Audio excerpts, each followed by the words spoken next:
অয়ে অজগর আসছে তেরে। আয়ে আমটি আমি খাবো পেরে। হর্ষইতে ইঁদুর ছানা ভয়ে মরে। দীর্ঘইতে ঈগল পাখি পাছে ধরে। হস্যুতে উঠ চলেছে মুখটি তুলে।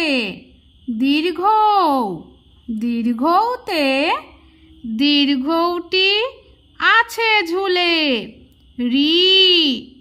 রিতে ঋষি মশাই বসেন পূজায়। লিতে লিকার যেন ডিগবাজি খায়। এতে এক্কা গাড়ি খুব ছুটেছে। ওইতে ওই দেখো ভাই চাঁদ উঠেছে। ওতে ওল খেও না ধরবে গলা। ওতে ঔষধ খেতে মিছে বলা। তো বন্ধুরা, ভিডিওটি ভালো লাগলে অবশ্যই লাইক কমেন্ট করো এইরকম আরও নতুন নতুন ভিডিও পাওয়ার জন্য। আর পুরো ভিডিওর সাথে থাকার জন্য ধন্যবাদ।